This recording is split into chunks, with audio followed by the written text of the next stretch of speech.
Bom, boa tarde a todas e todos. É um grande prazer poder participar, mediar e, enfim, estar aqui nessa primeira mesa do Seminário dos Programas Públicos da 21ª Bienal SESC de Brasil, de Arte Contemporânea, que é um projeto muito caro ao SESC, né? Já é uma parceria que data de quase 30 anos. Melhor não falar, né, Solange? Mas, enfim, portanto, muito caro para nós, mas em especial nessa edição que está primorosa. E já começo agradecendo a parceria longeva à Solange, aos curadores dessa edição, e em especial a Luísa Duarte, co-curadora da edição, mas curadora dos programas públicos. O tema da mesa de hoje, Imaginar em Tempos de Colonização das Subjetividades, é extremamente instigante e abre espaço para rediscussões urgentes na sociedade contemporânea.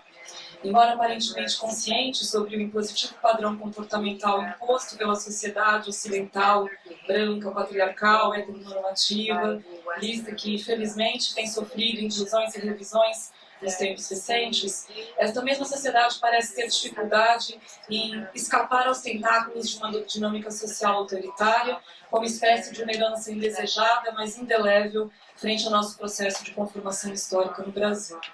Sendo construção que se arquitetou ao longo de muitos séculos, expandindo-se em escala global, sobretudo graças à empreitada imperial colonialista europeia por vários territórios do hemisfério sul, territórios esses justamente aos quais o SESC e o Vídeo Brasil abrem espaço e visibilidade através do seu programa artístico há muito tempo. A observação desta sistemática onda de genocídios, expropriações e controle dos corpos dessas sociedades, comunidades e ou grupos sociais inteiros nos leva a nos deparar com outro extermínio que precede ou concorre muitas vezes ao extermínio físico, o das imaginações e subjetividades que justamente dão título à mesa de hoje, e que são tão caras à garantia da individualidade, em primeira instância, a uma existência mais digna e menos destrutiva. A capacidade de fabular e imaginar mundos para além das agruras do real foi sendo sistematicamente perseguida, sabemos, constituindo epistemicídios de efeitos profundíssimos, mesmo junto àqueles que tiveram seus corpos e suas vidas preservados.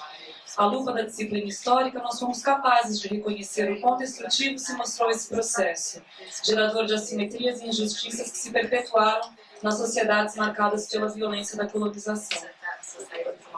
No entanto, urge reconhecê-lo para além dos aspectos econômicos, apresentados por muito tempo como fatores exclusivos ou preponderantes para a escalada de autoritarismo e violência a que foram submetidas essas populações.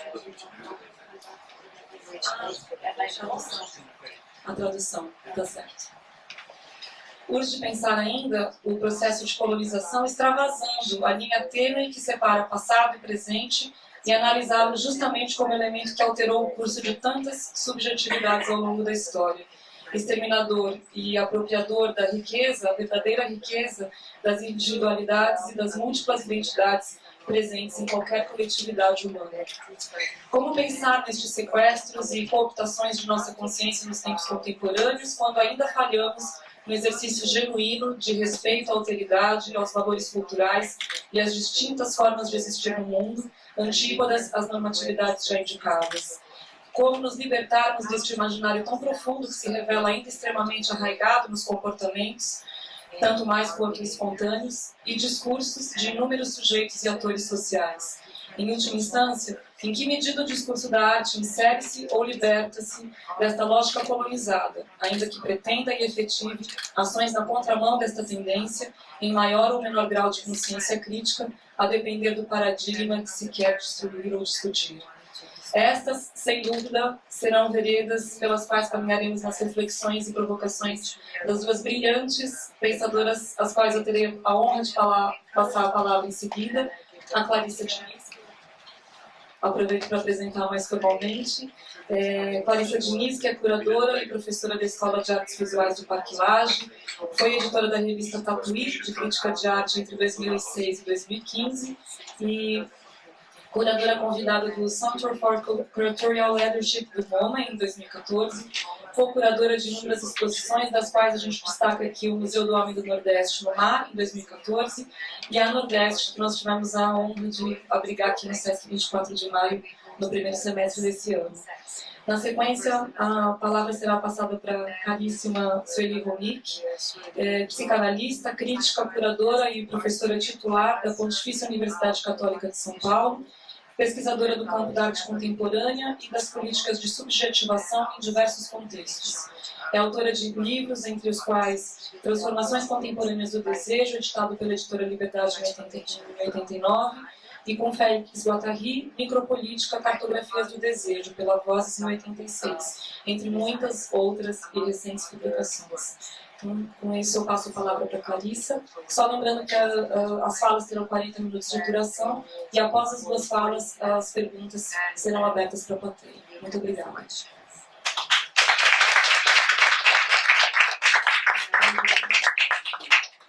Bem, boa tarde a todas e todos que estão aqui. Obrigada pelo convite. Vídeo Brasil, eu sou público do Vídeo Brasil há muitos anos, então é muito bom ver mais a edição e poder participar de outras formas.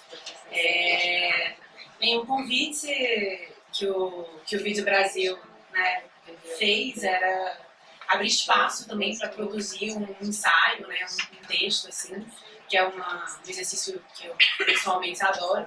Então eu acabei escrevendo. Não costumo ler falando, mas como é um texto que vocês vão ver que está atravessado de falas de várias outras pessoas, eu tenho dificuldade de fazer isso sem ler. Então eu também gostaria de combinar um código com vocês, aquela coisa que todo mundo conhece, quando eu estiver citando alguém, eu vou fazer assim, tá, gente? Porque se eu ficar abre aspas, fecha aspas, fica chato. Então a gente combina assim e aí vocês vão percebendo essas outras falas atravessando. Tá ouvindo bem? Final aqui.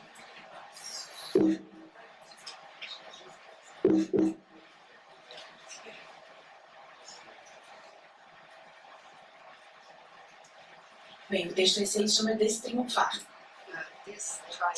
O triunfalismo, que tanto identifica o Ocidente e o capitalismo, se mantém operando na arte, montando trincheira contra a negação do triunfo dos grandes artistas e suas obras-primas. Armou-se, por isso, o crítico Taddeo Chiarelli, ao ver na exposição Tarsila Popular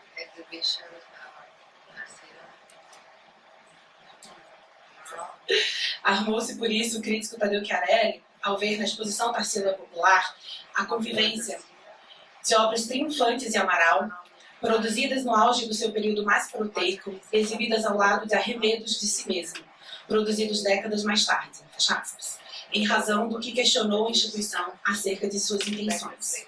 O que pretende o MASP ao colocar na mesma sala o Abaporu, de 1928, e o Batizado de Macunaíma, de 1956, ambas de Tarsila do Amaral? Considerando que colocar no mesmo espaço duas obras significa ensinar que ambas se equivalem, possuem o mesmo vigor estético, a mesma importância histórica, fecha aspas, acusou o MASP de ser irresponsável com seu público por desorganizar o triunfalismo da canônica historicização de Amaral, misturando o joio e o trigo de sua obra. Chiarelli definiu o gesto curatorial de friccionar Tarsila contra si mesma como maldade e perversidade, moralizando-o porque estaria ensinando uma história equivocada à população com gritantes necessidades de educação artística. Enquanto o crítico parece não ter se atentado à complexidade do gesto do MASP, desinteressando-se por uma imaginação política que a ele atribua sentidos tão criadores quanto críticos, a presidência da República, por sua vez, teve mais imaginação. Em 2011, Dilma Rousseff trouxe a pintura Vaporu, pertencente ao acervo do Museu de Arte Latino-Americana de Buenos Aires, de volta ao Brasil para receber Barack Obama, exibindo-a no Palácio do Planalto, enquanto pedia apoio político à candidatura do Brasil a um assento permanente no Conselho de Segurança da ONU. Na visita, justificava, abre aspas, que não nos move o menor interesse da ocupação burocrática de espaços de representação. O Brasil tem compromisso com a paz, com a democracia, com o consenso. Esse compromisso não é algo conjuntural, mas é integrante dos nossos valores: tolerância, diálogo, flexibilidade. É princípio inscrito na nossa Constituição, na nossa história, na própria natureza do povo brasileiro. Sim. Temos orgulho de viver em paz com nossos vizinhos há mais de um século agora. Fecha aspas. Como ficava evidente no discurso da presidenta, a demanda por apoio político vinha acolchoada por uma abordagem culturalista ancorada no Abaporu e na interpretação de que o movimento antropofágico é a nossa capacidade de absorver o que tem do universal em todas as culturas e metabolizar no particular.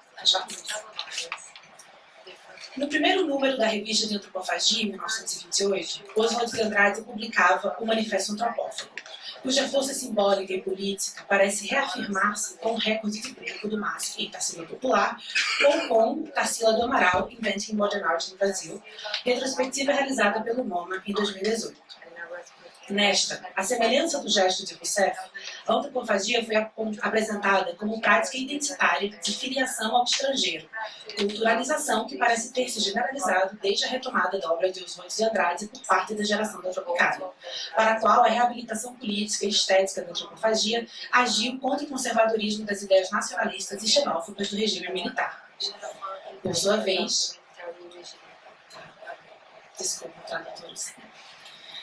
vez, em 1998, a 24ª Bienal de São Paulo legitimou uma abordagem similar, como indicava seu curador, Paulo Herkenhoff.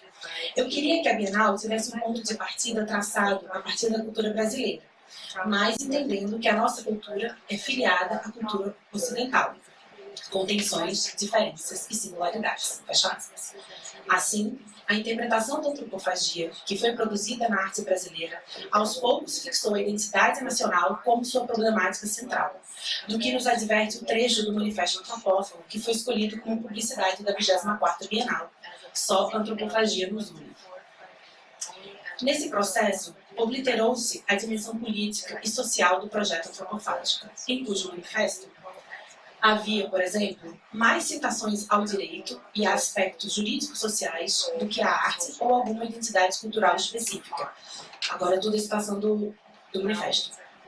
Única lei do mundo, se amos a justiça, codificação da vingança, perguntei ao homem o que era o direito sonâmbulo, o parter famílias e a criação da moral da cegonha, matriarcado de Pindorama.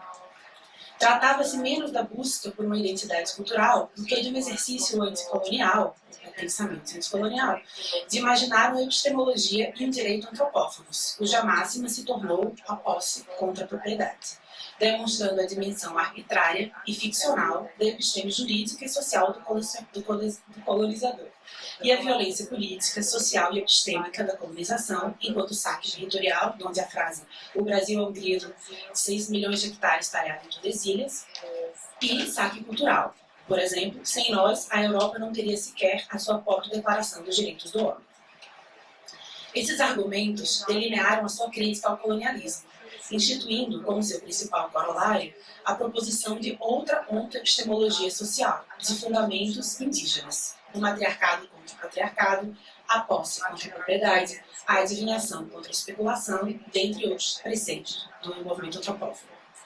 A antropofagia não quis ser um dispositivo conceitual para endereçar identitária e pacificamente a violência da colonização, como afirmou Dilma Rousseff, mas, a seu avesso, um construto anticolonial cuja rebeldia epistêmica sublinhava a legitimidade, a importância e a necessidade da constituição de epistemologias distintas e não desviantes das coloniais.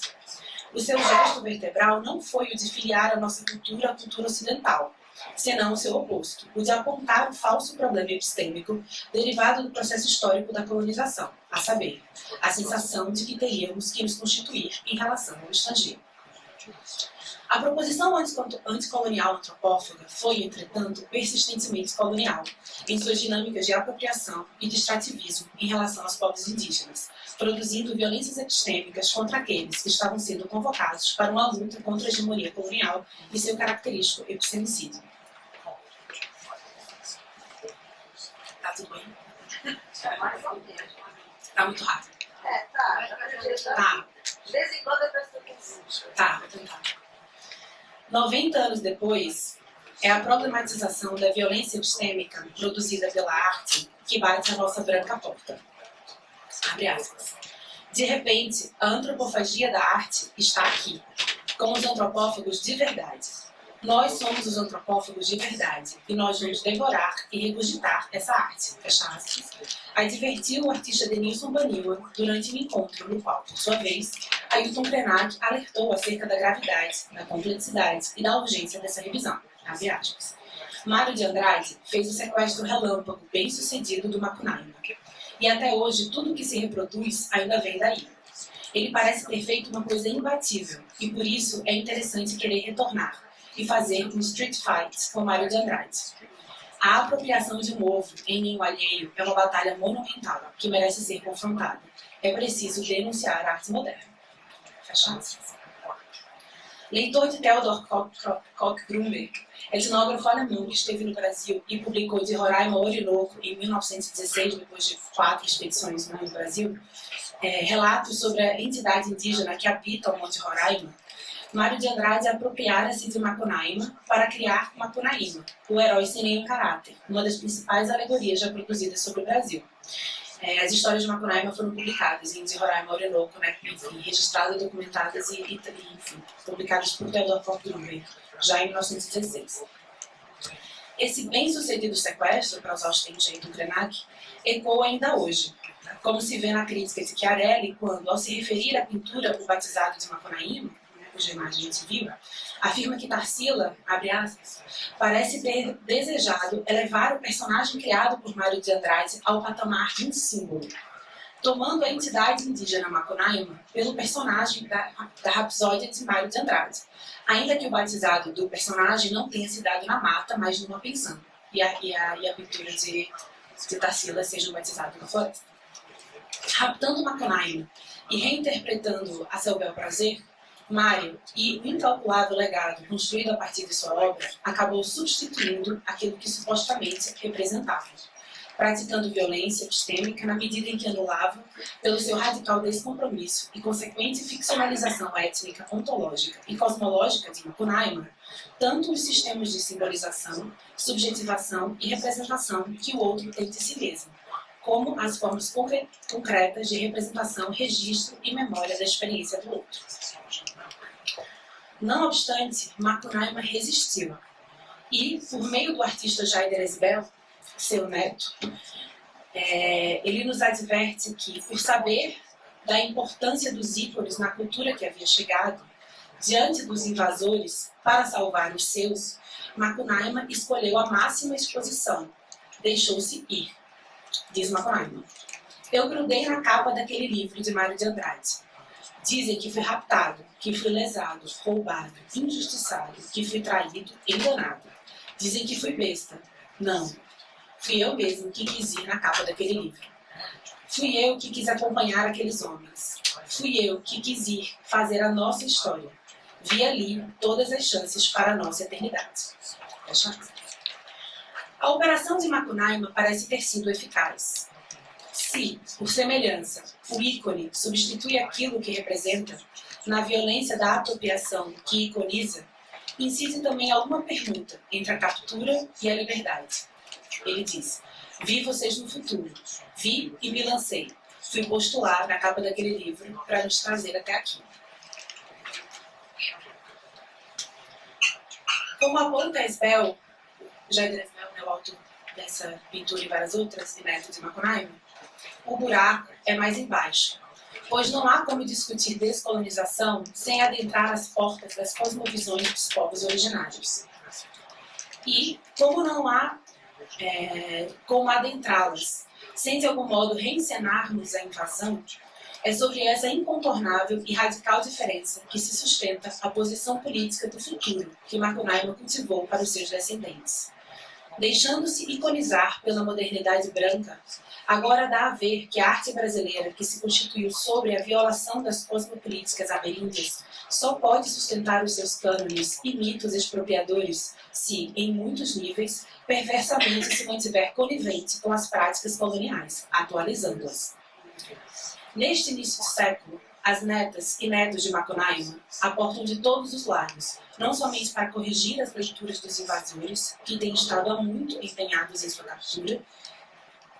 Jaider diz, por exemplo, que seria um risco se estivéssemos pleiteando compreensão, mas para afirmar a inesgotabilidade das transformações de Macunaíma e a impossibilidade de reduzi-las à branquitude colonial.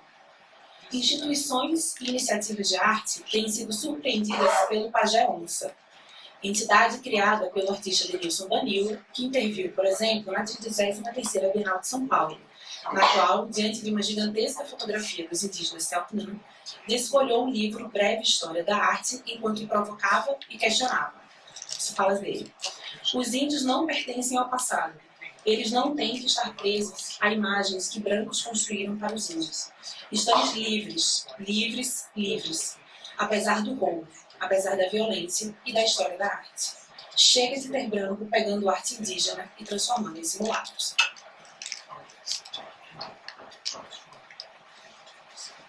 A ocupação indígena do campo hegemônico da arte não se dá como bandeira branca e, por isso, intimida esse território privilegiado da branquitude, a arte contemporânea, com um movimento anticolonial que reage às violências das quais as culturas indígenas foram e continuam sendo alvos.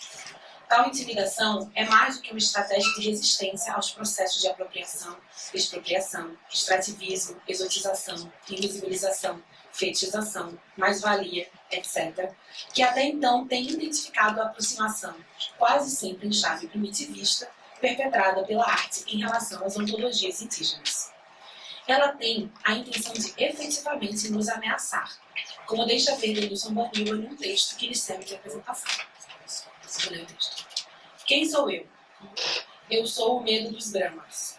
Eu sou aquele que senta na mesa dos doutorandos, que desestabiliza e causa constrangimento a todos, que ri do vocabulário prolixo e do currículo látis dessa gente branca. Eu sou o novo cabano. Eu sou a resistência através da antropofagia. Eu sou aquele que degola Tarsila do Amaral. Eu sou aquele que empala Mário de Andrade. Eu sou aquele que come o coração de Oswald de Andrade. Eu sou a arte indígena. E eu sou o indígena contemporâneo. Muito prazer. Chaves. A disposição cosmopolítica de vingar a violência produzida pela arte moderna é a coluna vertebral da pintura Reantropofagia, de 2019. Uma alegoria de Denilson Danilo acerca do processo em curso.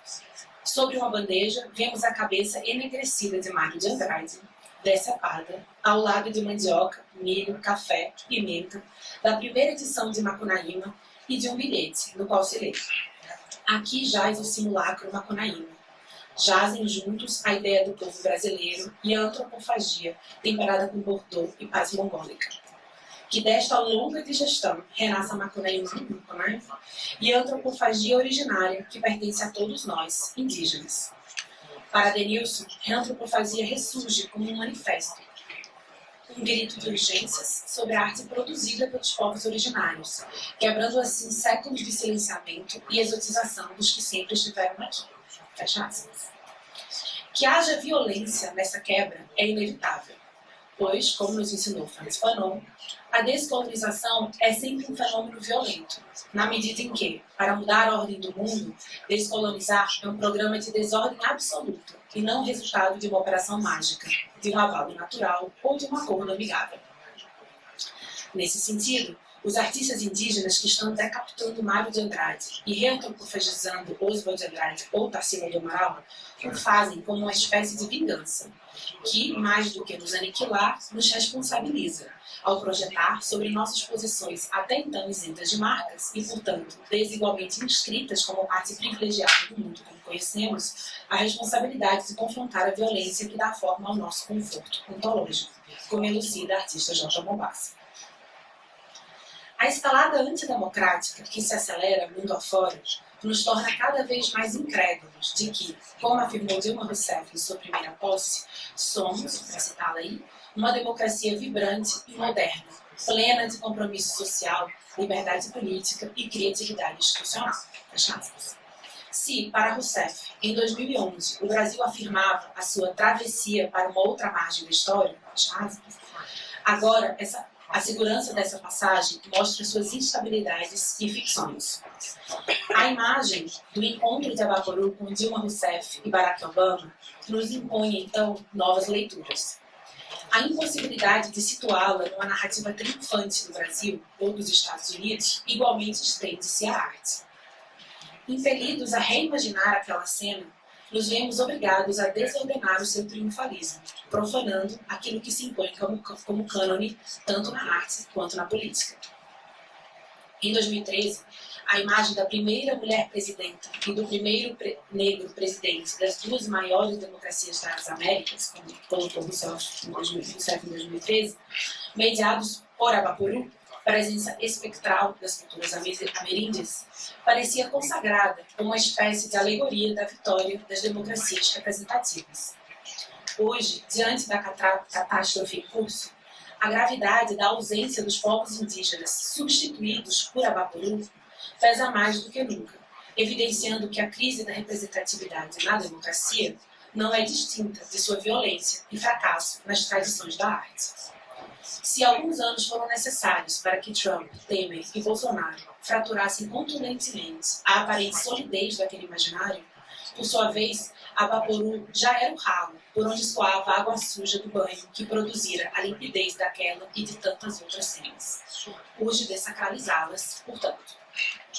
Profanar essas imagens é, como nos ensina Agamben, restituí-las ao uso comum dos homens, desafiando os ritos e as instituições que, para sacralizá-las, as mantêm separadas do âmbito do ordinário.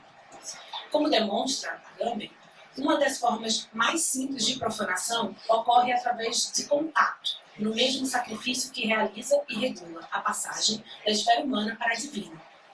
Basta que os participantes do rito toquem as carnes reservadas aos deuses.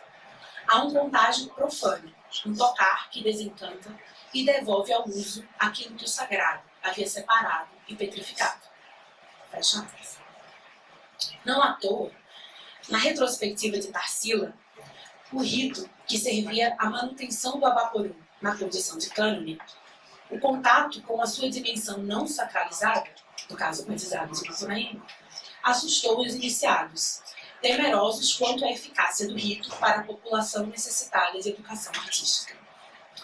A perplexidade diante da contaminação entre obras, aspecto, aliás, recorrente em certa tradição crítico-curatorial brasileira, apresentada como preocupação com a inteligibilidade, a veracidade ou a responsabilidade das exposições que operam por contágio, é também uma reação conservadora às transformações dos ritos de consagração que tais profanações operam, uma vez que, se esses ritos se tornarem inócuos, será suprimida a linha divisória da iniciação e, assim, os iniciados serão destituídos de suas posições de distinção.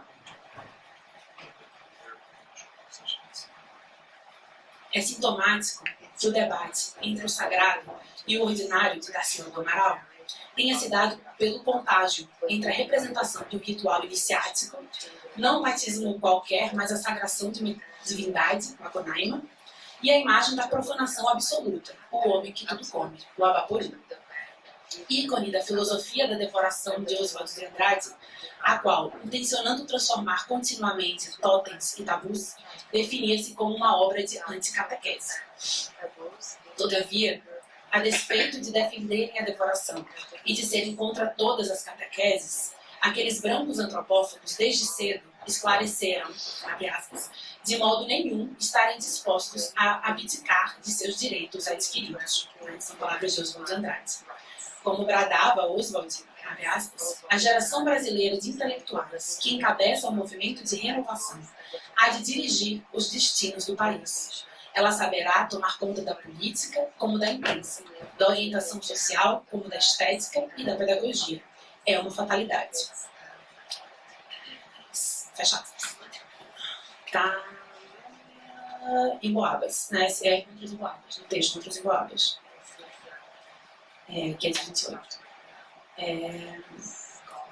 Se o projeto antropófago imaginava uma nação calcada no episteme, cuja única lei seria a devoração, o fazia, por sua vez, na defesa de seus privilégios, e com vistas a uma posição de hegemonia, ainda que esses, os privilégios, a que chamavam de direitos adquiridos, estivessem ancorados na escravidão, no racismo e em outras violências que sustentavam a elite paulistana, da qual brotava o desejo por uma revolução caraíba. Desse complexo, ambivalente e perverso processo histórico, decorre que, como sintetiza J. Mombassa, Toda essa herança é, em si mesma, uma dívida. Ainda que seja histórica, ontológica e epistemologicamente impagável, urge que façamos as nossas contas. Noves fora não é só alegria que é a prova dos nove. Para fechar a conta em carne viva da colonialidade e dos regimes de violência epistêmica que a mantêm operando na arte, é preciso lidar com o constrangimento de que, junto à profanação de nossos cânones, não deve triunfar aquilo que for devedor da branquitude colonialista que produziu os silêncios, que tornaram impronunciáveis as necessidades e aspirações de povos ou grupos sociais cujas formas de saber foram objeto de nossa destruição.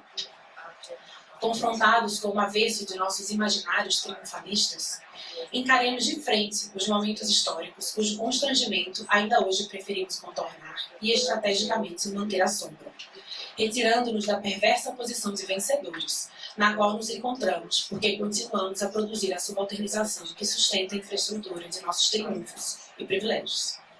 E é por isso que, mesmo que conservadora e irresponsavelmente, nos esquivemos da tarefa de confrontarmos-nos a nós mesmos com a intenção de reimaginar formas de existir e de conviver, felizmente haverá sempre quem o faça, com a profanação e a contra-violência que nos são devidas.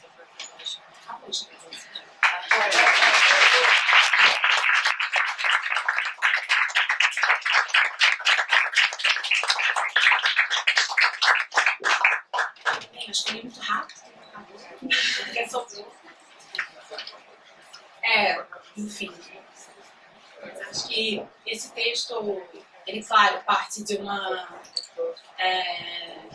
de uma inquietação direta com a leitura crítica, né? Enfim, dentre as várias, essa específica, de Tadeu Chiarelli produzida, né, acerca da exposição do MASP, mas obviamente não é sobre essa crítica, em torno mesmo, acho, eu acho que é das nossas incapacidades, né, enfim, históricas e epistemológicas de construir um projeto desse triunfo, né, enfim,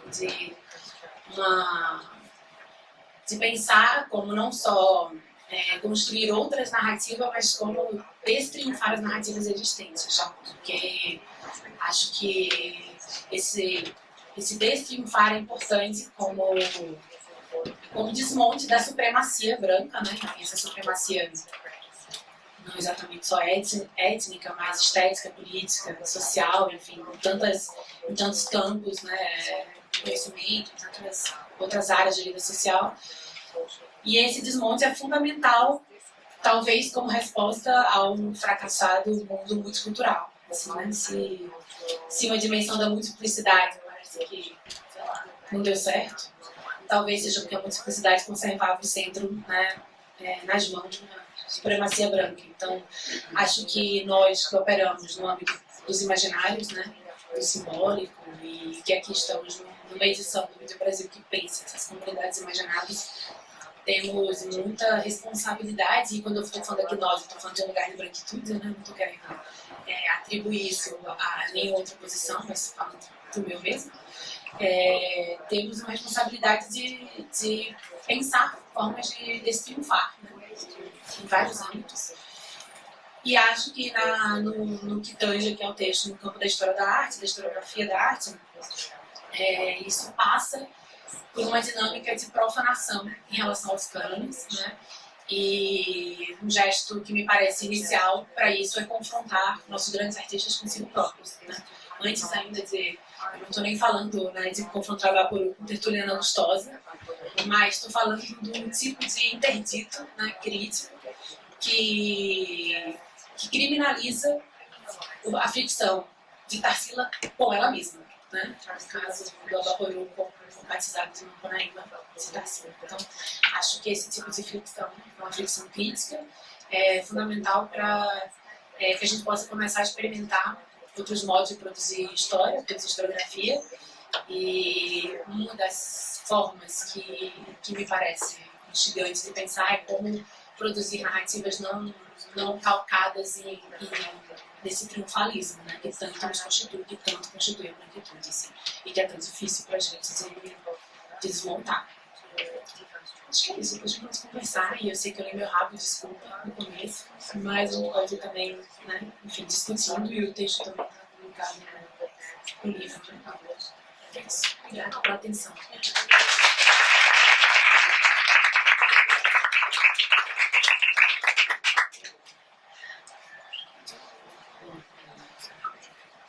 Queria agradecer a Universidade de Escolas que eu passei aqui.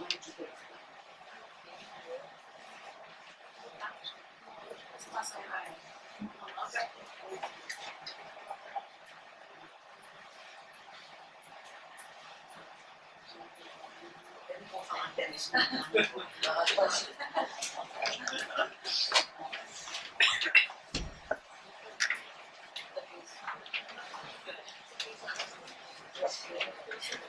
Você vai me dizer onde nós tivemos que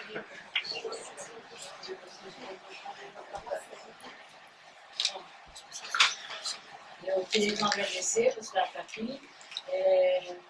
A ministra do Brasil, a Solange, dos programas públicos, a Luísa, do César, a Juliana, que são os que estão aqui, porque é um trabalho coletivo. E a Clarissa aqui comigo na mesa, que fez um fantástico. Querer deglutir. Eu não vou querer deglutir, não, vou querer ser fecundado, que é muito diferente de comer o outro, é ser fecundado pelo outro. Né? Acho que a gente tinha um probleminha na mediária antropofágica, né? Comer o outro. E aí, né? Bom. E nesse momento, mais do que nunca, é super importante a gente contar com momentos como esse. Não só que nos obrigam a estar elaborando para poder compartilhar, mas de poder fazer esse compartilhamento, não só com quem está aqui na mesa, mas com as pessoas que vêm. Não é por acaso que vem tanta gente. Né? As pessoas não estão aqui, as estrelas, aqui vão falar, estão aqui porque estamos todos necessitadíssimos de momentos em que a gente possa trocar figurinhas. Eu vou falar da perspectiva da resistência na esfera micropolítica. O título que eu dei é Descolonizar o inconsciente, o que teria isso, o que teria a arte a ver com isso. E a descolonização do inconsciente faz parte dessa esfera de resistência que eu chamo de micropolítica. O que eu vou apresentar aqui vão ser conceitos, porque acho que todos nós, nesse momento, estamos diante de uma tal urgência, né, que nos obriga a recolocar e a reelaborar muita coisa que a gente elaborou até aqui. E, evidentemente, isso não é, como você falou, um passe de mágica, e, portanto, isso requer um tempo de elaboração, que começa com balbucios, então são os balbucios que eu vou apresentar aqui. E também isso que vocês viram, essa quantidade de palavras, é porque para poder apresentar isso aqui, outras expressões públicas minhas, mas não por elas, mas por aquilo que eu sinto urgência de elaborar, eu precisei primeiro fazer um terreno, desenhar um terreno disso que está completamente mudando e que essas urgências estão nos obrigando a elaborar, para a partir dele poder falar alguma coisa. Então, eu não vou botar todas as palavras aí, e eu espero que eu consiga sintetizar o que é fundamental aqui hoje para nós. Mas eu precisei disso para poder pensar. Bom, então eu vou começar descrevendo minimamente o que eu chamo de micropolítica, mas é isso que eu vou desenvolver ao longo da minha fala, para a gente ver em que consistiria a resistência nessa esfera, né? E o que a arte tem a ver com isso.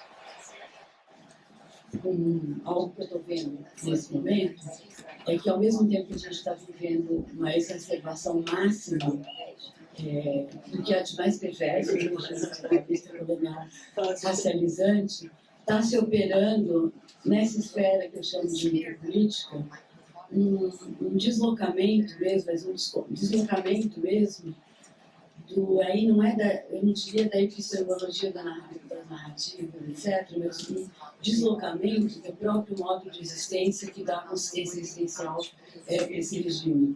E se as lutas anticoloniais e antirracismo não são... Oi? Vê se é esse que você precisa. Oi?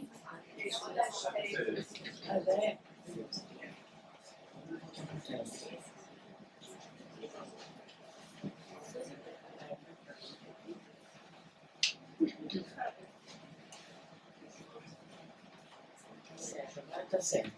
Eu só vou acabar de dizer o que eu estava dizendo.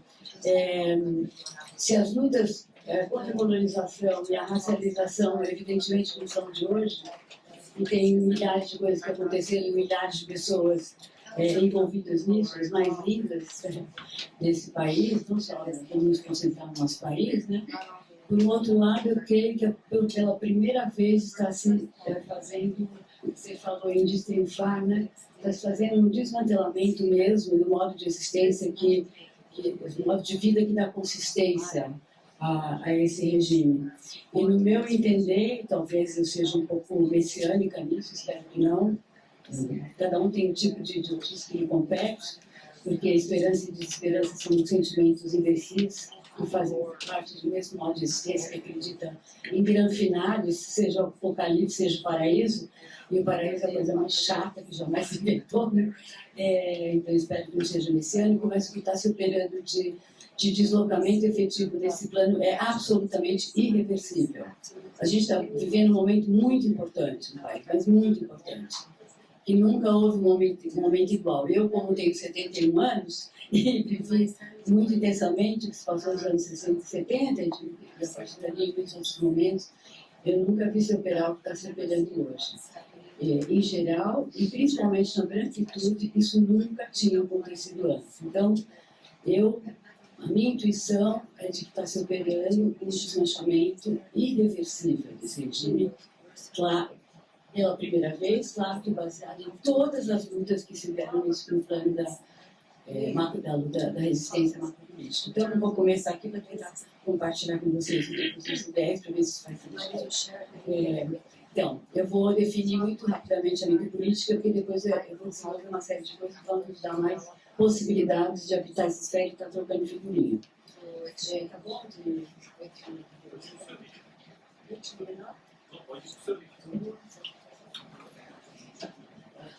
A micropolítica é a esfera da política que rege o modo de existência dominante em cada regime. Fala-se muito em modo de existência, né? Eu vou tentar ver como é que se opera aqui, né? Isso implica um modo específico de funcionamento das nossas subjetividades, né? Daquilo que constitui nossa experiência subjetiva, suas ideias e suas ações. Basicamente, é um modo específico da relação da subjetividade com a vida e com o outro. O que vai implicar narrativas e epistemologias, mas elas fazem parte desse modo de existência. É isso que provê a um regime, seja ele qual for, sua consistência existencial, sem a qual ele não se sustentaria, porque um regime não é uma abstração, ele se encarca no modo de existência, que dá a ele, então, é o que sustenta a sua possibilidade de existir. Bom, por que é necessário resistir nessa esfera? Os modos de existência, a relação com o outro, a vida e com o outro. Se a resistência é nossa cultura é a cultura moderna, ocidental, colonial, racializante, capitalística, antropofalo, ego, logocêntrico. Como eu falei de falar de cultura, eu estou me referindo a isso. Se a resistência em nossa cultura hoje implica um trabalho de descolonização, em que consistiria esse trabalho de descolonização na esfera micropolítica? E o que isso teria a ver com o inconsciente, já que eu vou falar de descolonizar o inconsciente? A palavra inconsciente, para todos nós, ela remete a muitos significados e experiências muito distintos, né? E o que isso teria a ver com a imaginação, já que o título da mesa diz respeito à força política da imaginação criadora, e o que isso teria a ver com a arte? Eu não sei se eu não consigo chegar lá. Para responder essas perguntas, no primeiro momento, eu vou ter que instalar um terreno da esfera micropolítica, e levando todos nós a visitar apenas alguns aspectos dessa esfera, o suficiente para que tenhamos de sua paisagem um esboço de imagem do pensamento. Mais imagemmente, eu falarei do tipo de micropolítica que prevalece no regime colonial racializante capitalístico, que é o nosso, que é mundial, porque a gente queria o poder mundial, né? Globalitário, como dizia o Milton Santos. que já se foi, infelizmente. E também da micropolítica que orienta, também sobretudo da micropolítica que orienta a resistência às forças mortíferas desse regime, tal como elas operam nessa esfera. Então, eu vou poder esboçar algumas notas, e só com isso eu vou poder esboçar algumas notas, né, para responder a pergunta o que teria a arte a ver com isso. Eu chegar até lá, se a gente conversar sobre o debate. Não é o essencial, mas já que estamos no ambiente do Vídeo Brasil, seria importante me colocar nesse campo. Né? Se tivermos tempo no debate, eu vou apresentar alguns, não vamos ter, mas podemos trazer isso para o debate, alguns traços da especificidade desse regime na sua obra financiarizada, nossa atualidade, sabendo que a composição de uma imagem do pensamento que dê conta dessa especificidade, de modo a nos permitir pensar e agir no sentido de transformá-la, depende de uma construção coletiva e que, portanto, o que sou capaz de elaborar é apenas uma parte ínfima dessa construção, a qual eu tento fazer da melhor maneira que eu posso.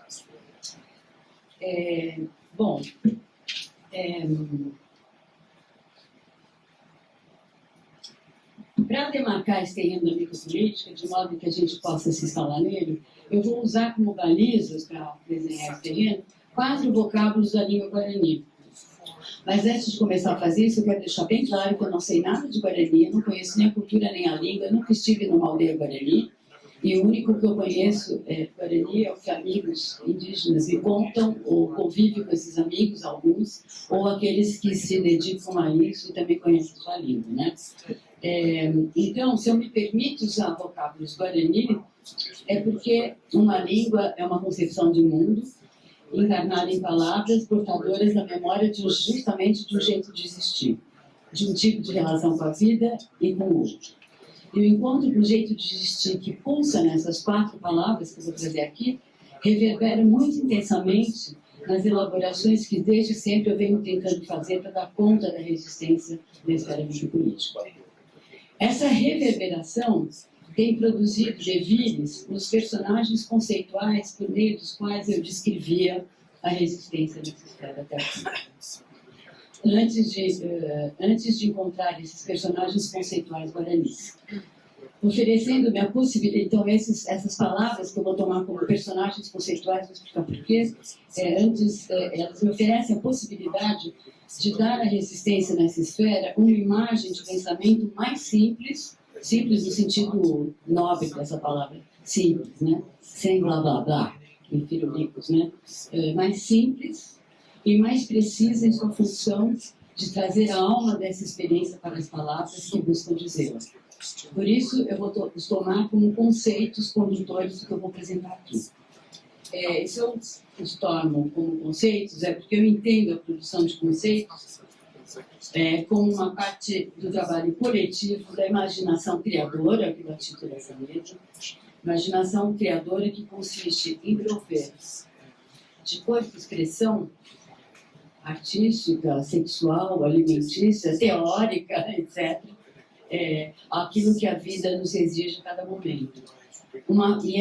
Então, produzir isso sob a forma de conceito é uma parte entre tantas outras que compõem essa construção coletiva, cada uma com suas especificidades, sem nenhuma espécie de hierarquia de valores entre elas, né? Porque na nossa cultura, o pensamento teórico acadêmico, ele estaria acima de todos os demais, exatamente porque é uma cultura baseada nessa invenção delirante, perversa de raça e que coloca o modelo do branco, ocidental, etc., como um modelo superior, e junto com isso vem a produção teórica acadêmica, que é produzida exatamente por esta parte dos humanos, né?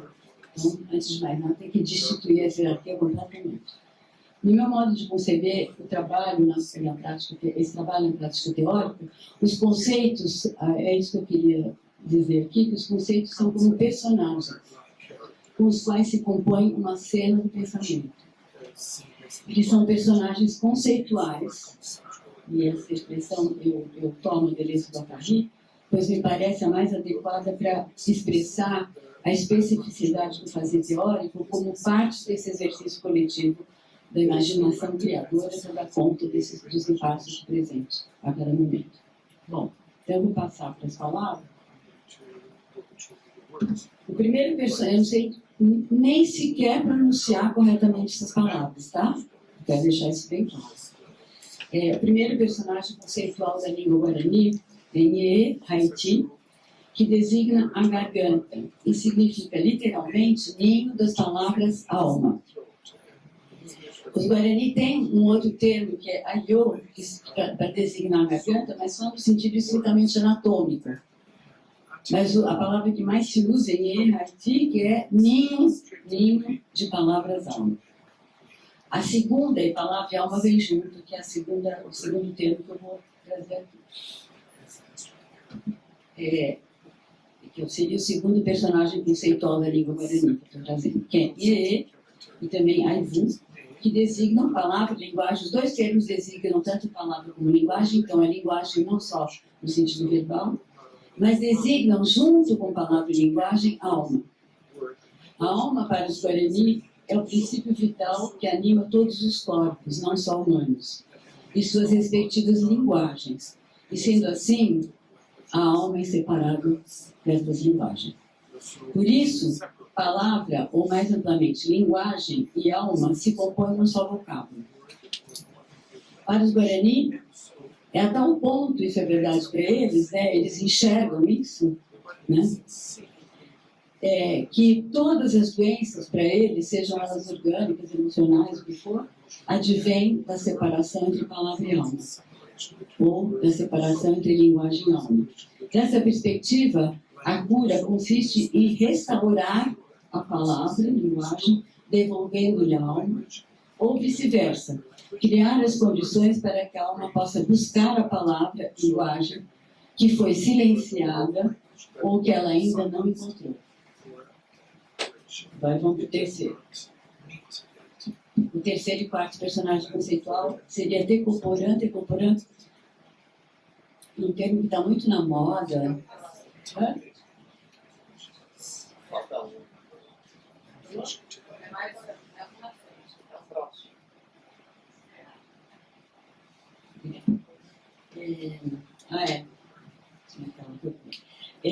Tecoporã é uma palavra que está em moda, assim, em certos textos acadêmicos, está em moda em textos de crítica de arte. Aliás, me apresentaram como crítica de arte, acho que é culpa minha, que em algum momento eu disse que eu seria isso, mas eu não sou isso há muito tempo e não quero ser. A ideia de crítico de arte é uma ideia que a gente poderia debater, mas eu vou me concentrar aqui no foco, né? Normal, deve ter tirado de alguma bio minha, não estou responsabilizando ninguém por isso, a não ser a mim mesma. Tá? Bom, vai. E toda hora tem que ficar corrigindo. Né, é só pedir pra gente, porque ainda mais dentro do que está acontecendo, é muito difícil redefinir, é um esforço que a gente tem que fazer, né? Como é que eu vou me apresentar? Aqui que eu estou. Bom, então, Tecoporã está muito na moda nos textos críticos de arte, inclusive entrou para as constituições, nas novas constituintes, por exemplo, do Equador e do Peru, a palavra Tecoporã entrou, e ela normalmente é traduzida por bem viver, ou pior ainda, com o bem-estar social. E, no entanto, olha o que significa Tecoporã, né? É sempre junto, nas palavras guarani, sempre elas têm duas dimensões da experiência subjetiva juntas. Ela significa indissociavelmente belo e bom. Quer dizer, que os Guarani, eles consideram belo tudo que é bom para a vida, que permite a vida estar ali na sua potência, né? Encontrando um lugar de oxigenação para poder fluir bem, né? E a outra palavra, Tecovaí, é tudo que é feio, significa feio e mal, porque eles consideram feio tudo que é mal para a vida, né? E vice-versa, tudo que é mal para a vida é feio, e tudo que é bom para a vida é belo. Os Guarani não têm essa visão do belo, né? Que está presente naquilo que a gente chama de arte, nessa instituição, que pode ser uma ideia exclusivamente formalista, né? Algo na composição daquela forma tem uma beleza. A beleza não está na composição da forma, seja ela mais extraordinária que for. ela está na presença da alma que chegou daquela forma, que pode estar presente em maior ou menor grau, né? Então, na obra de qualquer setor da nossa vida cotidiana. Bom, então, os 4 personagens conceituais do Guarani encontram-se em meu corpo, se encontraram no meu corpo, com certos personagens conceituais europeus que já faziam parte da composição do meu corpo, né? E é da perspectiva das pulsações do embrião gerado dessa composição que se fez no meu corpo e aninhado em minha garganta, que eu vou buscar expressar aqui algumas ideias. Né? Então, o que eu vou fazer não é explicações sobre o suposto significado desses vocábulos Guarani, nem muito menos vou tentar aqui falar no lugar da sua boca, que tentou e ainda se tenta silenciar. Ou pior, não vou aqui tentar suprir sua suposta inferioridade cognitiva, né? Que os impediria de pensar adequadamente por eles mesmos. Uma ideia delirante da inferioridade implicada na escala imaginária de classificação das supostas espécies humanas de povos e grupos humanos, instituída pelo próprio regime colonial capitalístico a partir da invenção supostamente científica da noção de raça e que tem como modelo supostamente superior o homem branco, europeu, ocidental e hoje também norte-americano, aliás, já há algum tempo, logocêntrico. É a partir desse modelo que se mede os demais modos de existência e os valores nessa hierarquia delirante. Então, em vez de explicação sobre, eu vou apresentar, e vou dizer agora, a partir da minha implicação, ao invés de explicação, implicação, com os efeitos do encontro com esses personagens do meu corpo de mulher branca brasileira, um misto de psicanalista, cientista social, filósofo, professora, composto pelos efeitos de uma infinidade de encontros. Entre esses encontros, eu vou privilegiar o encontro que eu fiz com uma certa linhagem de pensadeiros, né? Pensadeiros foi bom. Pensadores brancos europeus. Deleuze, Guattari, que eu já me escrevi. Deleuze, Guattari, mas também Spinoza, Nietzsche, Bergson, Freud, Benjamin, Piaget. Vou falar a partir de como se deu essa fecundação entre isso que já cobriu meu corpo, com essas palavras guaranianas. E se eu me deixei fecundar por esses autores e não por outros pensadores brancos europeus que se apresentaram na minha formação, é porque eles são os que resistiram na esfera metapolítica, buscando desviar-se de seu triste destino eurologocêntrico e lograram fazê-lo teórico e existencialmente bastante bem, cada um a sua maneira. O que eu vou apresentar aqui não é, pois, nem bem guarani, nem bem europeu, nem bem brasileiro, mas embriões que se engendram entre eles no meu corpo. Os devires que esse encontro está desencadeando na minha própria tentativa de desviar-me subjetivamente desse marco antropoeuro, falo ego-logocêntrico, que estrutura meu pensamento e as práticas que compõem a minha existência. E buscar dar-lhes um corpo, expressão e conceito a esses devires é uma das minhas maneiras de realizar esse deslocamento. Um último comentário antes de iniciar, é que esse embrião, de repente vai ficar família.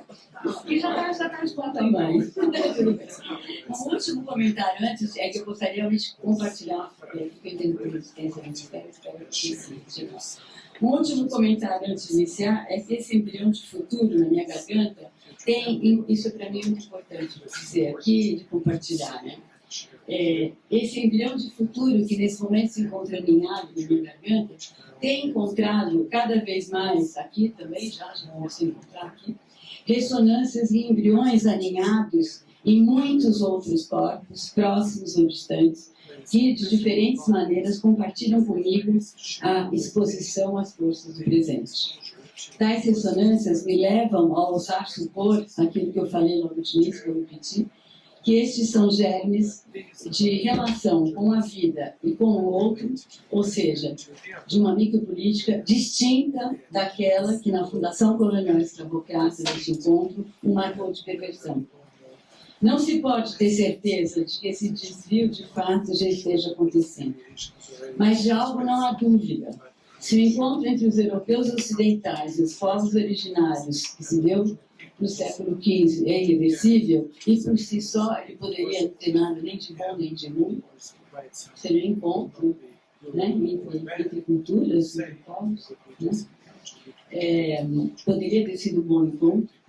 É absolutamente reversível a política de relação com a vida e com o outro que germinou, que se deu neste seu encontro inaugural, que foi indubitavelmente um péssimo encontro. Isso posto, eu vou começar a primeira parte da minha fala delineando a esfera micropolítica com esses 4 personagens conceituais. Espero ter tempo para fazer pelo menos isso. Falta agora 15. Isso vai dar tempo. Bom, vamos lá. Embriões de mundo, então eu vou falar a partir dessa fecundação em que eu já me compunha o encontro com esses outros mundos. Embriões de mundo são fruto da fecundação, como eu disse, se deixar fecundar pelo outro é muito diferente de comer o outro. Se bem que tem certas situações que tem mais que comer o outro, triturar para não sobrar nem pó, né? Mas a fecundação é um outro tipo de experiência. Bom, embriões de mundo são frutos da fecundação de nossos corpos em sua condição de viventes. Pelas forças, nossa fecundação, pelas forças da presença viva de outros viventes com os quais esses nossos corpos humanos se encontram. Se a garganta, para os Guarani, é um ninho de palavras, alma, é porque essas palavras surgem sob a forma de embriões. Se está no ninho, porque são embriões, então as palavras surgem como embriões. O que implica uma fecundação de nossos corpos pelas forças de outros corpos, não só humanos. Como acessamos essas forças? Vocês vejam, eu vou começar por aqui, pelo lado esquerdo. E vocês veem que eu coloquei, é o Rodrigo Araújo, do Coletivo Bijari, que faz as imagens para mim, mas eu preciso, porque se eu fosse participar da construção coletiva através de imagens, seria uma catástrofe. Não iria servir para absolutamente nada. Então, eu faço o que você faz. Então, ele pensou essas 2 imagens, né? Aqui seria... Oi? Microfone. Pensou essas 2 imagens, né? Aqui do lado esquerdo é a nossa experiência subjetiva das forças do mundo que nos tocam e que nos fecundam, né? Que passam a nos compor. Então, nós acessamos isso por meio de nossa experiência subjetiva, que eu estou chamando de fora do sujeito. Eu só estou chamando de fora do sujeito, porque nós, cara pálida, ou seja, todos nós,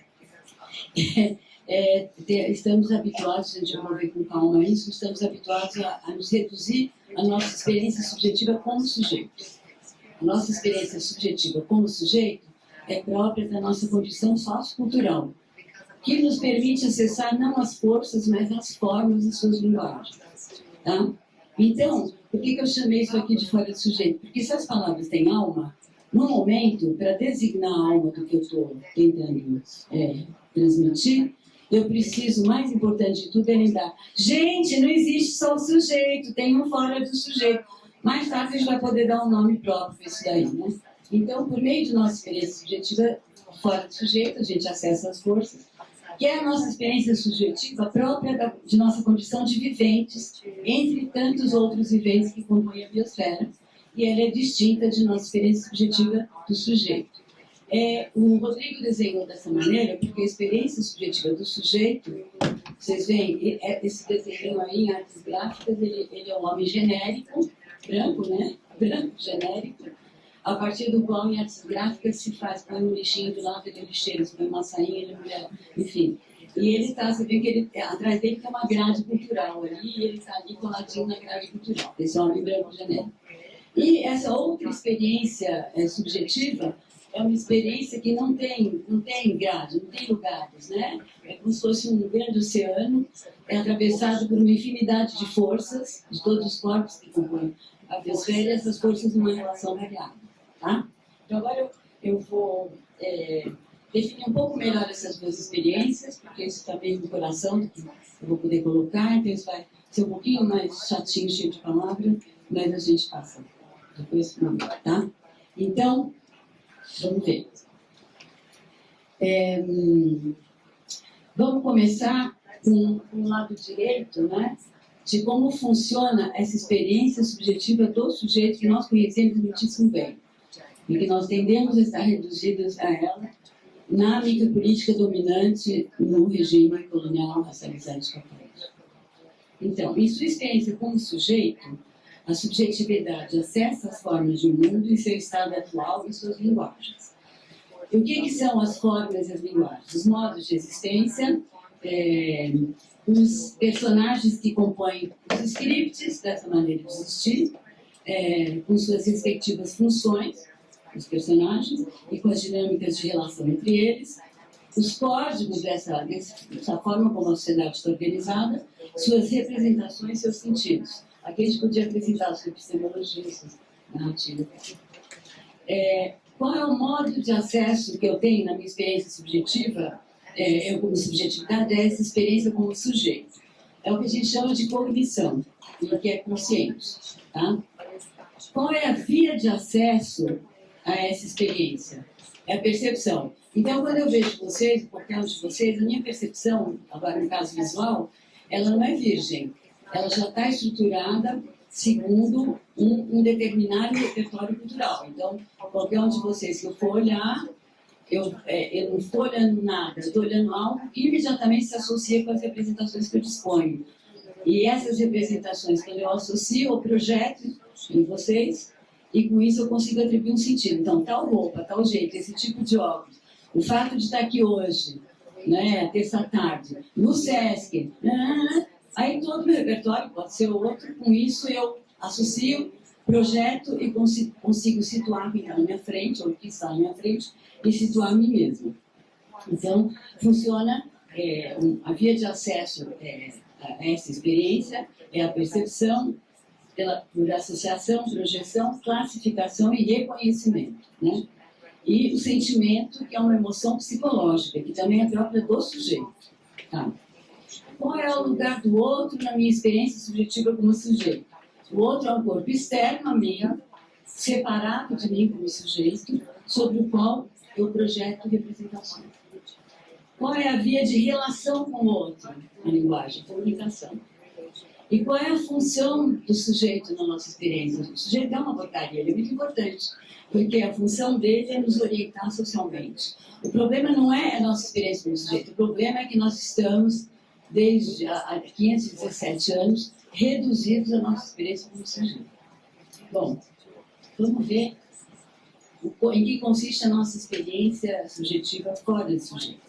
Nessa experiência, a subjetividade, como eu disse, acessa as forças do mundo como um corpo vivo, por seus efeitos nos nossos corpos, na nossa condição de vivência.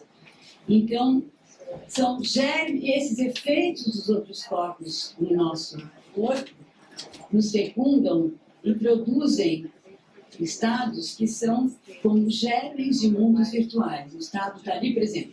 Nesse momento, o que está acontecendo no Brasil, vocês podem decifrar como sujeito por uma série de repertórios culturais que a gente dispõe. Eu vou pensar o fascismo, o populismo, vou pensar o nazismo, etc. Vou pensar a ditadura, né? Bom, mas, ao mesmo tempo, isso que está acontecendo produz efeitos em nossos corpos, certo? Efeitos assim, que não tem palavra, não tem imagem, mas está lá, é completamente real. Isso produz nos nossos corpos um estado que é completamente real. Sim ou não? Tem alguém que não está vivendo como efeito, o efeito que nós estamos vendo no próprio corpo, que produz um estado que não tem palavra, não tem imagem, mas está no corpo e a gente sabe que é real.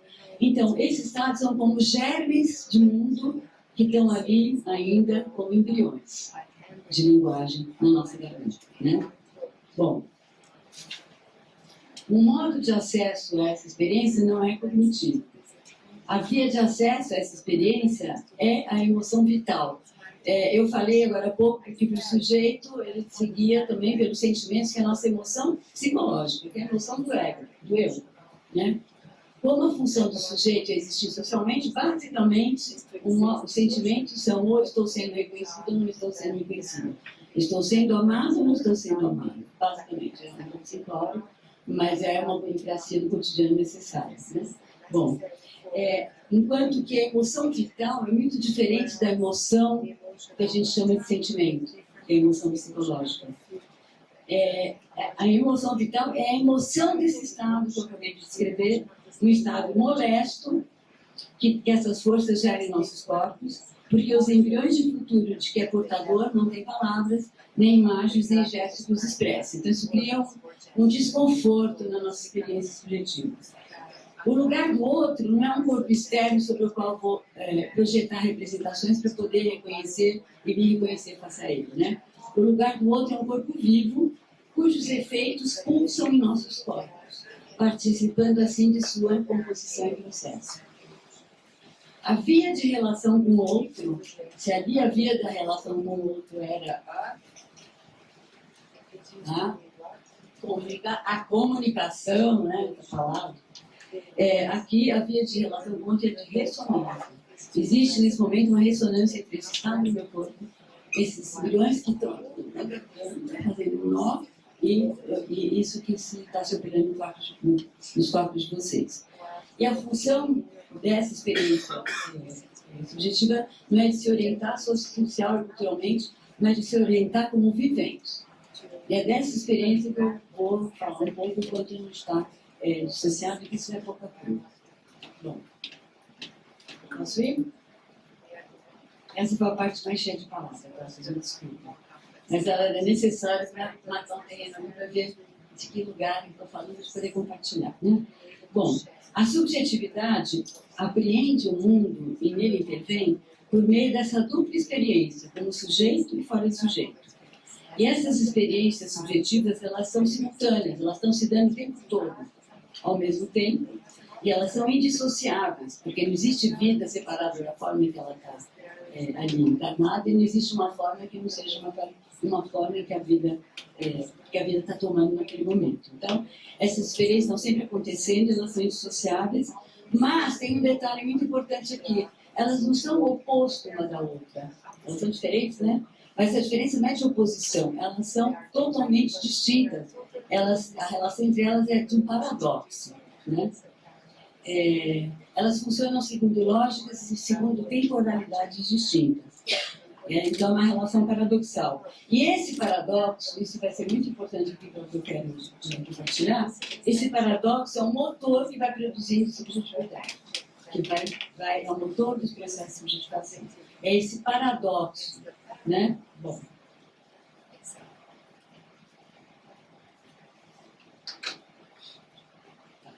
Embriões de futuros que estão ali aninhados na nossa garganta, né? Que esse estado que as forças do presente produzem em nós, eles são experimentados pelo fora do sujeito. Quando eles são experimentados nessa experiência fora do sujeito, eles produzem um estranhamento em relação aos modos de existência nos quais a vida se encontra corporificada no presente, na qual estamos habituados e onde o sujeito se reconhece a si mesmo e ao outro.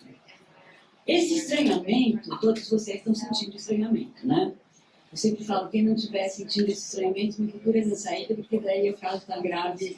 E eu, como psicanalista, quem sabe, eu posso indicar alguém, alguma coisa, sei lá, quem sabe, né? Não tenho certeza, mas quem sabe. Esse estranhamento nos desestabiliza e nos tensiona, o que nos torna frágeis. Vocês estão se sentindo frágeis? Quem não estiver sentindo frágil, conversa na saída, tá? Por serem portadores de novas qualidades de frequência vital, essas emoções vitais funcionam como um excesso, algo que está sobrando, que não está organizado na nossa linguagem, né? E que, portanto, não tem lugar nos modos nos quais a vida se encontra corporizada no presente.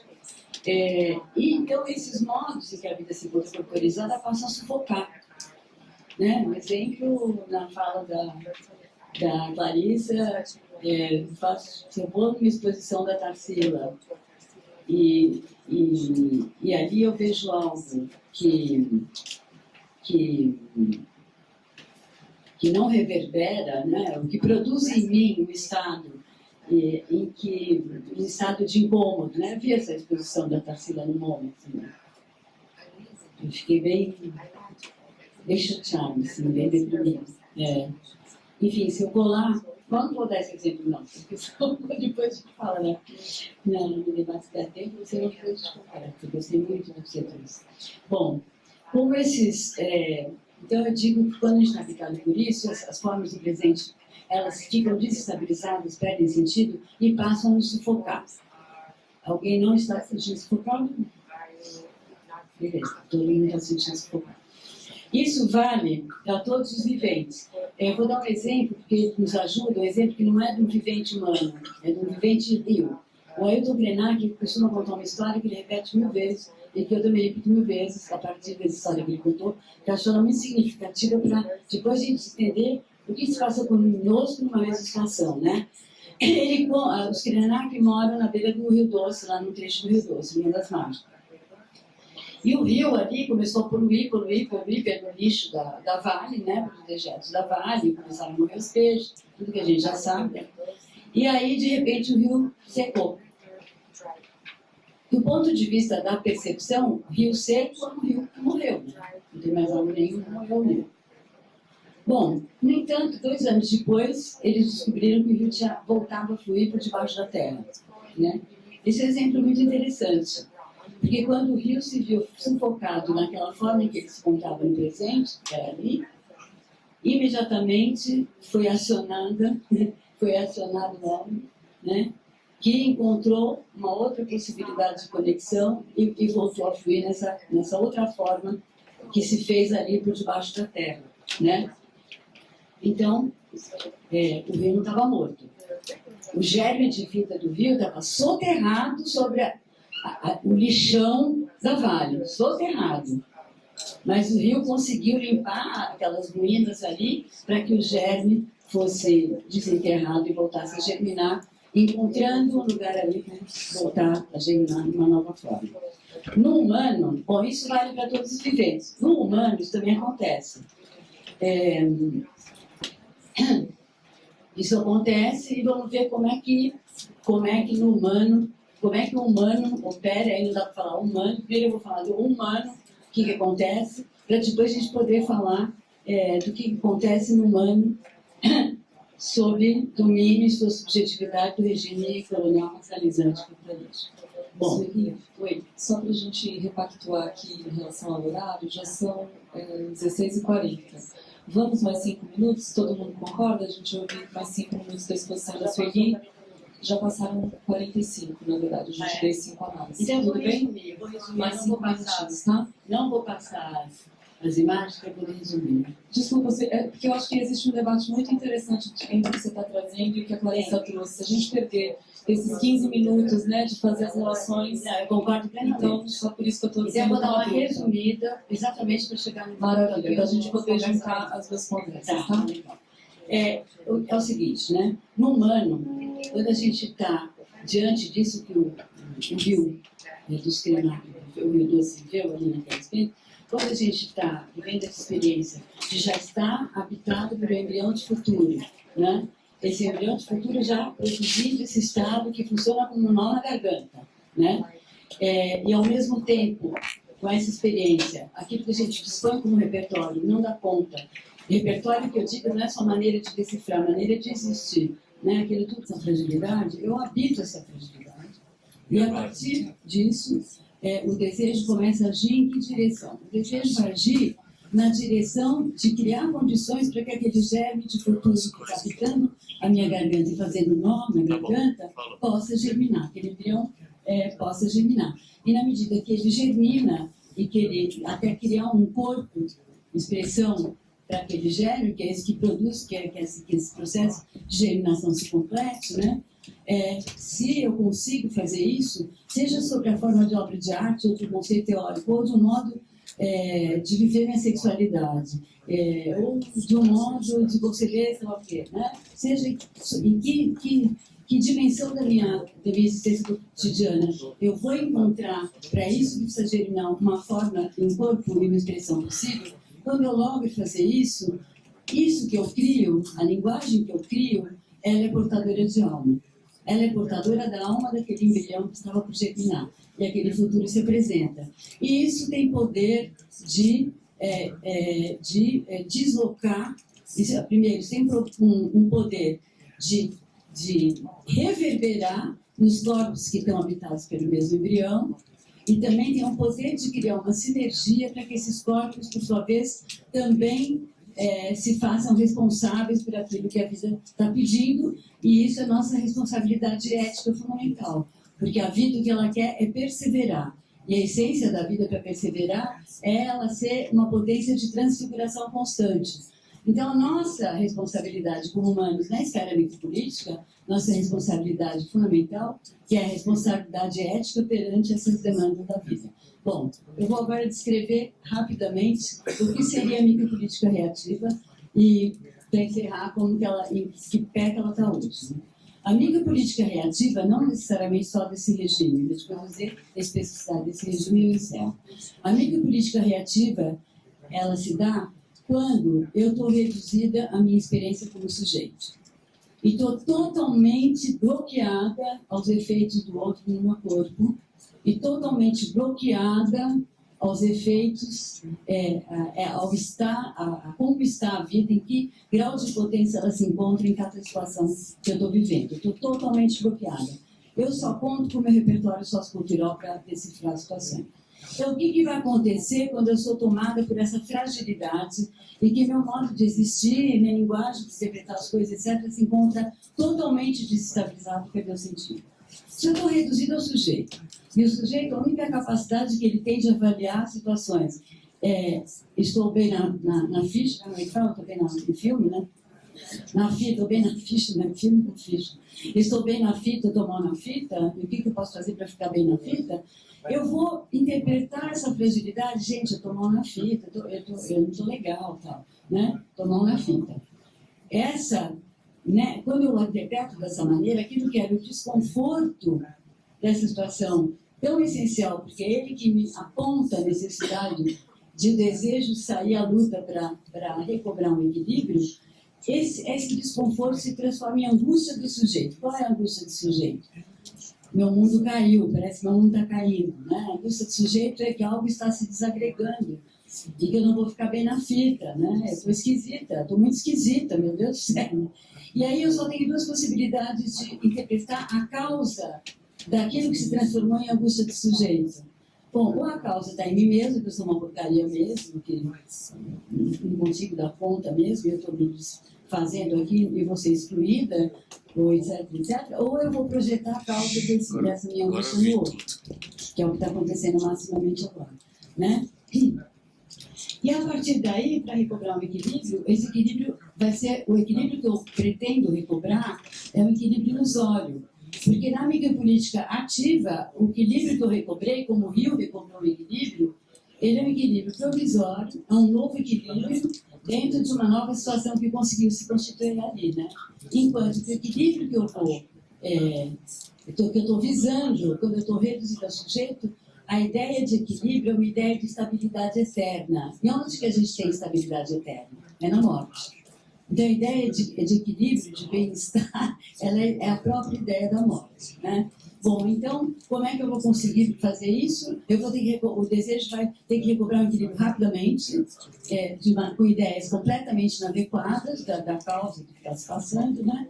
Eu vou fazer isso através do consumo, seja de objetos, mas também de discurso. E aí tanto faz se é o discurso do pastor, ou do filósofo, ou do Bolsonaro, ou de quem seja, né? Ou do Foucault, ou do Agamben, porque eu vou usar aquilo apenas para repaginar, para me devolver um contorno, no caso discursivo. Então, o que acontece quando o que predomina na micropolítica reativa? É que o embrião que está na minha garganta, produzindo nó, e ao invés de o desejo criar condições para ele germinar, o que o desejo vai fazer é interromper essa germinação. E isso não vai acontecer só na minha existência individual. Na medida que eu me apresento desde esse lugar, também essa micropolítica reativa tem poder de reverberação e contágio, para que isso se opere em outros corpos. Né? Bom, e aquilo que era um nó na garganta se torna um nó cancerígeno, cujas metástases se espalham por todo o corpo daquele indivíduo, mas também vão se espalhando por todo o seu campo relacional, né, intoxicando todo o corpo social. Né?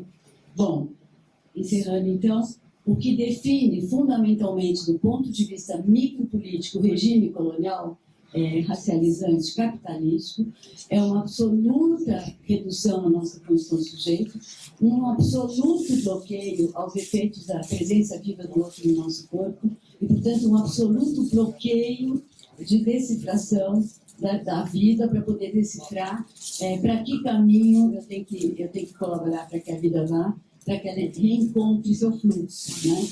Então, que isso se funda nesse encontro entre europeus e povos originários. Quando eu falei que nesse encontro foi marcado de reversão, que o que fundou esse encontro foi um absoluto bloqueio do europeu para aquilo para os efeitos que a presença dos povos originários poderiam ter produzido em seu corpo, e aquele outro só existe, então, como um corpo externo sobre o qual eu projeto representações, o que a gente faz até hoje, né? E, além do mais, aquele corpo só existe a serviço do abuso de suas forças vitais e de todo o universo dele para acumulação minha, não só de capital, mas também de poder e também acumulação de poder econômico, né, e político, mas também de poder narcísico, porque aí o ego está muito bem na ficha, né? Então, a doença que funda esse regime na sua origem é essa doença desse modo de subjetivação completamente perverso, né? Eu vou parar por aqui, mas é nesse ponto da esfera micropolítica, porque em que consistiria a resistência nessa esfera? É todo um trabalho de cada um e de todos, no sentido de abrir, de desfazer esse bloqueio aos efeitos da presença viva do outro no nosso corpo e dessa escuta do que a vida está demandando. E se eu disse no início que eu sentia que pela primeira vez está se operando um deslocamento irreversível disso que foi fundado há 507 anos, por mais que isso demore, por mais que isso exija o sacrifício de muitas vidas, que demore muitas décadas, talvez séculos, não tem volta, porque o que está se operando, principalmente graças aos movimentos negros, os movimentos indígenas e os movimentos no campo da sexualidade, é exatamente trabalhos que de diferentes formas levam o desejo a pensar e agir a partir desses efeitos do outro nos nossos corpos, né? Isso é um trabalho gigantesco que eu vejo que está acontecendo muitíssimo por toda parte, e o que é muito interessante é que ele está acontecendo por muitos lugares do planeta, na branquitude, onde seria o mais difícil disso acontecer. Bom, eu paro por aqui, depois a gente retoma.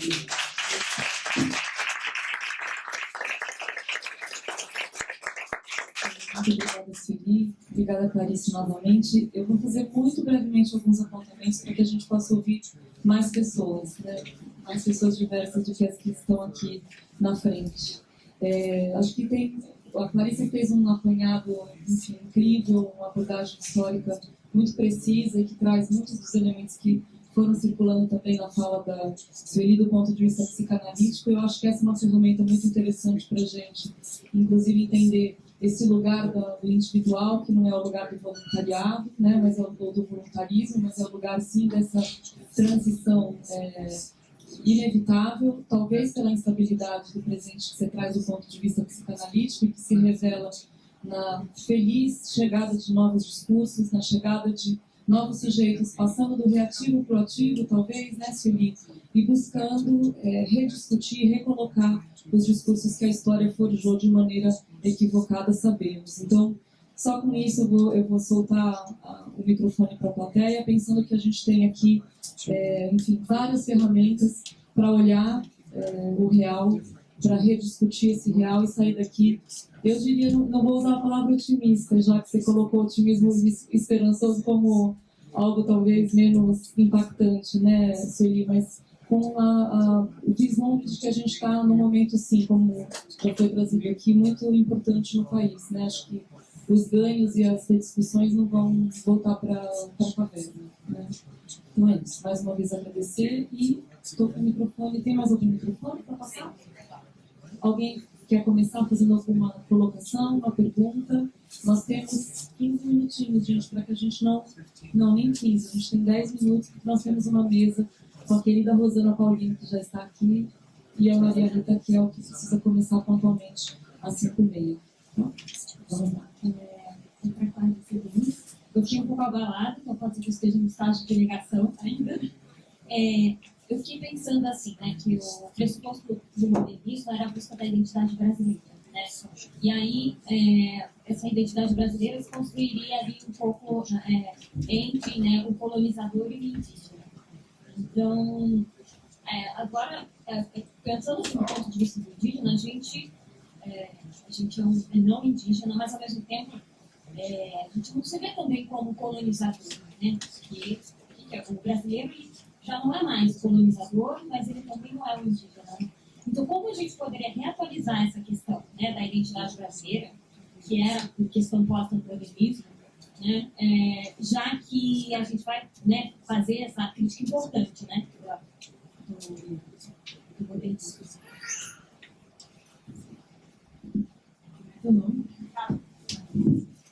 É uma pergunta, sim, né? Isso é infinito. Não vou responder, mas o que eu acho é que sim, a questão da identidade é um dos pilares, né? O modernismo, eu sempre falo modernismo, há muitos modernismos, né? A gente teria que talvez ser mais específico em relação ao qual, e o Brasil sofre dessa coisa, assim, quando a gente fala em modernismo, a gente está sempre falando modernismo paulista, daquele, né? De um certo modernismo paulista. E o VIAS, né, os projetos de modernidade, que até hoje, né, estão aí atuando no Brasil, não atuando, temos como presidente quem temos. Então, assim, o primeiro ponto seria, talvez, não vai caber aqui, mas qualificar um pouco de que modernismo a gente está falando. E depois, que eu acho que tem a ver com o Abba que está falando, que há muitas leituras, mesmo desse modernismo paulista, né, se a gente pensar na tríade Tarsila, Oswald e Mário. E o que eu acho, também não sou assim uma grande especialista, mas tenho que me debruçar um pouco mais sobre isso, é que a apropriação, a leitura que a arte fez desse modernismo foi absolutamente culturalizante. Assim. Mas esse modernismo também guardava um projeto político, social, jurídico, epistêmico, né, que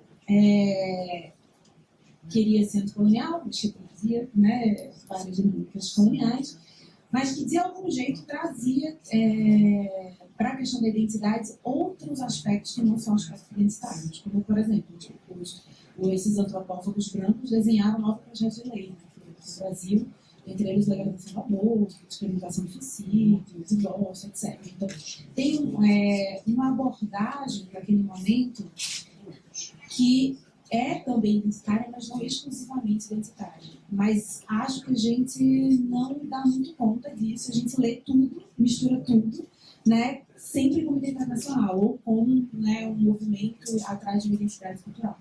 Então, penso que é interessante, claro, sempre, né, reler coisas, né, reler, etc., mas também acho que para o tipo de encruzilhada identitária que a gente se encontra, também pensar em outras chaves, que não únicas exclusivamente as chaves identitárias, porque também a gente vive um encarceramento identitário, né? Ele está falando aí do sujeito, está falando do sujeito, então é importante. E acho que o próprio modernismo paulista, mesmo com as críticas, ainda tem algo a ser explorado, que talvez seja uma resposta para o seu abalo. Não estou falando aqui de jogar fora, né, tipo, vamos jogar fora a história, não é isso, mas talvez profanar certas leituras canônicas, e essa profanação também, eu acho que é olhá-las não num ponto de vista exclusivamente culturalista, mas também provocar aí outras perspectivas, né, e isso é um pouco orgânico que isso aconteça, porque eu acho que a história é utilizada, né, a serviço de coisas diferentes, né,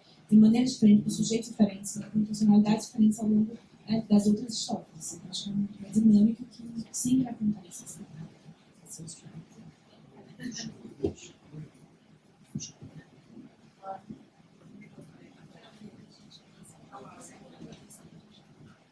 Não é perguntar, porque na verdade eu pergunto assim, você já viu um livro que saiu da reunião do já Numa reunião, já viu? eu vi, mas Mas, e depois desse texto, desse daqui, tô lendo aí, na real. E... Sim. Sim. Conta o que é, porque eu acho que eu não, eu não falei, acho que assim, isso está relendo o próprio texto, né? Também de Mário de Andrade, assim, acho que passa por aí, né? De uma tentativa de reler, de reencenar. Você está falando. Não, eu estou falando do livro que saiu. Quando o Mário de Andrade fez Centenário,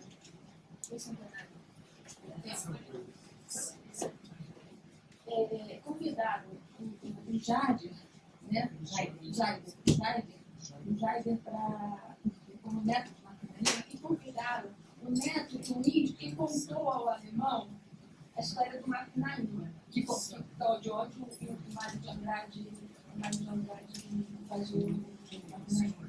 Então, eles se encontraram aqui em São Paulo. Foi uma pequena dramaturgia feita assim, foi uma casa do Mário de Andrade, disso. Isso aí vai sair um livro agora. Sim, porque assim, são eles narrando não só a história, mas como apropriar a história, né? Acho que cabe isso que você falou da reencenação, né? Porque eu acho que Jader tem, que é super interessante, porque uma das problemáticas da branquitude na sua própria crítica, na própria revisão crítica que a gente tenta fazer, é a vitimização, né? Do outro. Né? Sempre a gente reduz a agência do outro. Né? Então, faz parte da nossa crítica e perceber o quanto que a gente se apropriou, expropriou o outro, etc. Mas ainda é muito difícil para a gente perceber a agência do outro, mesmo no processo de apropriação. Né? E tanto esse livro quanto outros textos de Jader trazem a voz do Macunaíma, tentando ocupar o lugar de agência. Né? Quando ele fala, eu me grudei, a capa de Mário de Andrade, né? Eu não fui saqueado. Eu enxerguei ali a possibilidade de construção de um futuro. Então, é uma disputa por agência mesmo, que eu acho que é muito difícil para a gente. Assim, realmente a gente se vitimiza muito, e aí é o messianismo também, né, de que ele falava. Faz parte de um grande projeto messiânico, branco, europeu, no qual a arte é um dos braços, talvez, né, um dos principais braços, assim, esse salvacionismo, essa ideia de projeto civilizatório, né, a arte que civiliza, sei lá, e tantos outros paradigmas aí. Mas nesse sentido, eu acho que o livro é um pouco dessa tentativa de recolocar, de reposicionar as agências nessa história. Além, claro, de contar a história da apropriação. Alguma questão, Max? Lá no fundo? Oi, boa tarde, eu sou Roberta. Sueli, eu queria saber o que você trouxe o vocábulo dos Guarani. Porque você disse que não estuda, que nunca foi, não conhece, eu queria entender um pouquinho. Obrigada. Como você chama? Bem. Então, eu vou te responder tomando o que estava sendo conversando aqui, né? Quando a Carol coloca, poxa, esse branco não é mais o colonizador, né? O que eu estava tentando colocar aqui é que, num primeiro momento, né, nossa boa consciência é não se identificar com o lugar do colonizador, né? A gente pode dizer que a resistência macropolítica, toda a história da resistência macropolítica foi sair dessa identificação, ter solidariedade com os oprimidos, né? E o que é muito bom, e lutar tendo como objetivo diminuir ou até eliminar a desigualdade fundante dessa cultura, porque a desigualdade tem em todas as culturas, e a opressão tem em todas as culturas. Mas na nossa, ela se funda numa ideia delirante, absolutamente tóxica, de raça, de que existiria uma hierarquia biológica entre os seres, né? Isso naturaliza a desigualdade como, bom, não tem como sair disso, porque é uma hierarquia de capacidades possíveis, então está tudo certo, não só em relação à raça e às etnias, mas também aos gêneros, à sexualidade, etc. Né? Então, o que eu quis trazer é que, como eu disse a vocês, eu estou elaborando e tive que falar só um pouquinho disso, não tem problema meu, né? Essa luta, se ela foi muito importante até hoje, a gente tem que ser muito agradecido, inclusive a nós mesmos que participamos dela, aqueles que participaram ou que se sentem como de esquerda, né? Por outro lado, hoje a gente se dá conta, e não é, se dá conta, que isso se vê nas nossas próprias ações, de que a nossa tradição de resistência reduzida à esfera macropolítica, ela esbarra no limite. Né? E qual é esse limite? É porque esse cenário, ele também corresponde a um tipo de subjetividade estruturada nele. Tá?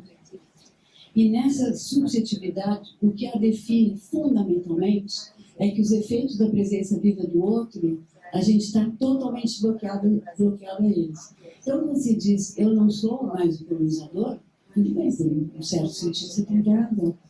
Por outro lado, na medida que a tua subjetividade está integralmente estruturada nisso, você é, sim, a reprodução do colonizador. Né? Então, por isso que eu digo que a resistência ao que está se passando, ao que sempre se passou e agora está se passando dessa nova maneira, com suas especificidades, ela não pode se reduzir a essas ações e ideias no campo macropolítico. E quando eu dizer que tem algo de reversível que está se processando, é porque pela primeira vez está acontecendo a descolonização na própria estrutura subjetiva, que eu chamo de regime de consciência colonial, racializante capitalista. É isso que está se movendo. E está se movendo em uma velocidade infinita. E por muitas partes. Né? Então, quando já chega em você. Como você chama? Roberto. Então, quando a Juliana fala que eu sou psicanalista, né? Eu por muito tempo não queria me chamar assim. Hoje em dia eu chamo de propósito psicanalista. Isso não tiraria de como me apresento. Porque, no meu entender, a psicanálise no século XIX se fundou a partir de uma leitura dos sintomas que estavam se operando ali, principalmente no corpo das mulheres, com o sintoma deste bloqueio absoluto ao outro e de uma estrutura da subjetividade, que ele chamou de neurose, que é essa subjetividade completa, que tudo é interpretado a partir do sujeito. Só que o Freud tinha a menor noção, e nem vou cobrar para ele, como eu também não cobro os nossos ancestrais de esquerda, que eles tivessem atentado a este pequeno detalhe, que fizeram muito, e são maravilhosos, uns mais que os outros, por gosto de cada um, né? O Freud não tinha a menor noção que ele estava fazendo um trabalho não só de decifração da micropolítica dominante no sistema colonial racializante capitalístico, mas mais do que isso, ele estava instituindo um ritual que, infelizmente, ao longo da história da psicanálise, não por acaso, se manteve só ali, o ritual é o consultório de 32 pessoas, ou, na melhor das hipóteses, também vou fazer isso em outros âmbitos sociais, né? Ele instituiu um ritual da possibilidade de trabalho com a subjetividade para ela se reconectar com os efeitos e passar a restituir a alma as palavras, ou buscar palavras para aquilo que ela não enxergava. O que destrói, vai destruindo, vai decompondo, pelo menos, decompondo e destruindo, não digo, mas vai tirando o poder das narrativas que você criou por cargos e dos sujeitos. Então, existe um trabalho de descolonização nessa esfera que é fundamental. Porque senão, quando tudo volta para o mesmo lugar e até pior, né, vai ficar choramingando e falando, papai não fez. Papai não fez. Papai não fez, você está diante disso, cabe a você construir isso, cabe a nós construir isso coletivamente. E, Roberta, eu falei de propósito que eu não sei nada de Guarani, porque eu não estou aqui para ser protagonista das boas ideias que nos vêm dos povos originários, da bela maneira de existir. Eu estou aqui na responsabilidade ética de encontrar palavras, no meu caso, porque é com isso que eu estou trabalhando, e conceitos, que digam disso, da presença desse modo de conceito colonial nos nossos corpos e poder dizer dos deslocamentos que está se operando nisso na minha própria experiência e tudo que eu encontro ao meu redor, né? Nesse sentido, eu estou falando de um lugar que não é de como é lá para os guaranis, porque isso é o que faz, em sua maioria, com belíssimas sessões, o trabalho acadêmico, né? O que eu estou falando, do lugar que eu estou falando é a partir do efeito que essas palavras produzem no meu corpo e que me oferecem possibilidades muito mais evidentes e claras, sem rodeios e sem um monte de feitinho, para poder dar conta desse trabalho ao qual me dispõe. Então, quando eu ouço que para eles palavra e alma, linguagem e alma é indissociável, aí já eu falando, e não falando pela boca dele, porque eu não sei se assim falaria, imediatamente eu vejo que graças à micropolítica que predomina nas culturas desses povos, e que predominava em muitas culturas que foram massacradas com a instalação do Império Mundial, Colonial, Racializador, Capitalista, né? A micropolítica que predominava era uma micropolítica ativa, porque na própria língua, você se lembra, cada vez que se ouve essa palavra, que quando palavra e alma se separam, quando se separa a experiência subjetiva do sujeito, da experiência subjetiva como vivente, e que a partir daí você vai ter que, a imaginação criadora vai dar conta dos momentos em que as formas do presente ou a linguagem não dá mais conta, né? No momento em que então, se essas 4 palavras que eu trouxe, todas elas são portadoras da experiência do sujeito e do fábio sujeito. Agora, por que eu uso o termo sujeito, fábio sujeito, se o Guarani nunca falaria assim? Mas não é isso que está movendo o que eu estou trabalhando. O que eu estou trabalhando não é, como é que então os Guarani falam isso? Não. Estou trabalhando que ser afetado por essas palavras me permite avançar no trabalho gigantesco, e que não é só individual, mas é coletivo, né? De ir desconstruindo essa micropolítica dominante que estrutura a nossa subjetividade. E só então dá para dizer que a gente está num trabalho efetivo de descolonização, né? E aí, por isso que eu dizia no início que isso é irreversível. Porque na hora que você desconstrói o modo de existência que dá a sustentação para o regime acontecer, não tem volta. Era nesse sentido. E é bem politicamente, é muito política a minha decisão de dizer, eu, branca, Sueli Ronick, 71 anos, já bastante conhecida, dizer, eu não sei nada deles. Eu estou falando a partir do efeito desse encontro no meu corpo. Tá? Nesse sentido. A minha tarefa é mais difícil, interromper o debate, mais uma vez, mas agradecer também a todos vocês que ficaram até agora, que se quiseram ficar mais tempo.